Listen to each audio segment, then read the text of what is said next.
As early as in the 5th century, a famous doctor, the author of the Hippocratic Oath, met a patient with jaws locked up, teeth pressed, and muscles in the neck spine spasm. But people didn't realize then that this disease is caused by a bacteria called Clostridium tetani. It is a special bacteria because unlike TB, tuberculosis, it doesn't pass from person to person. And this bacteria has a special ability. It could live in soil, manure, and dead leaves in the form of spores, and it could face extreme heat and dryness for years. These organic materials can sit for a long time undisturbed and potentially infecting rusting metal.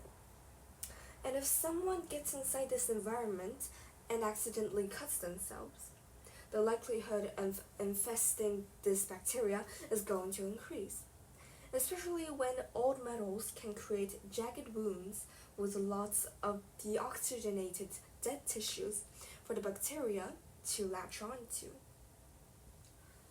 Once inside the body, the bacteria creates several toxins, including the deadly tetanus toxin.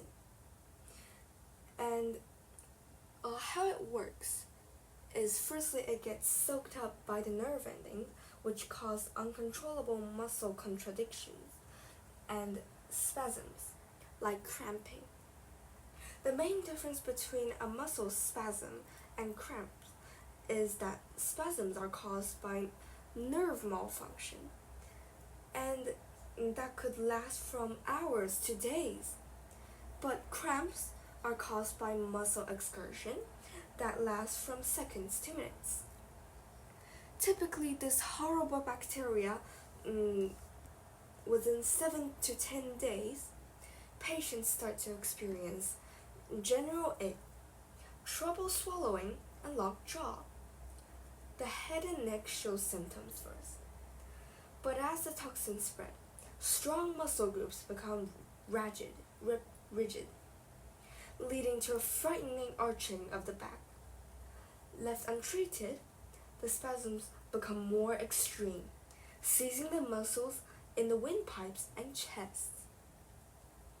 And the patient would die on the 11th day. But in the modern days, doctors have a special way to beat this horrible bacteria.